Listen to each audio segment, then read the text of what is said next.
Hello guys, welcome to our YouTube channel. మీకు తెలుసా, ఈరోజైతే మనం tasty and simple spring onion curry ఎలా చేయాలో చూద్దాం. నేను ఇక్కడ మంచిగా స్ప్రింగ్ ఆనియన్ తీసుకొని క్లీన్ చేసి ఇలా కట్ చేసి పెట్టుకున్నా.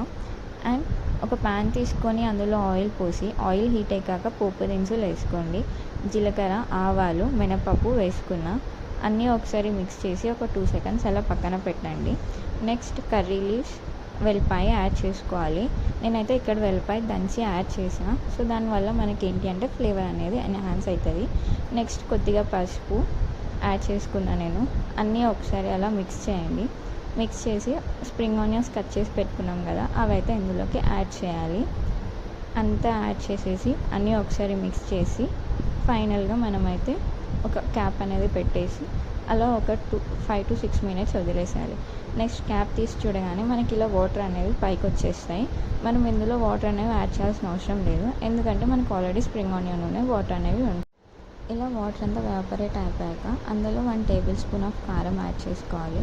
అండ్ మీ టేస్ట్కి తగ్గట్టుగా సాల్ట్ కూడా యాడ్ చేయాలి. కారం అండ్ సాల్ట్ యాడ్ చేసాక అన్నీ ఒకసారి మిక్స్ చేయాలి. కర్రీ అంతా మంచిగా మిక్స్ చేసి క్యాప్ పెట్టి కారం ఉడికే వరకు ఉండాలి. ఉడికాక అందులో ధనియాల పొడి వేసి మిక్స్ చేసేసి సర్వ్ చేసుకుంటే tasty and easy spring onion curry ready. ఈ కర్రీ మనం అన్నంలోకైనా చపాతీలోకైనా చాలా బాగుంటుంది. Please support. బాయ్.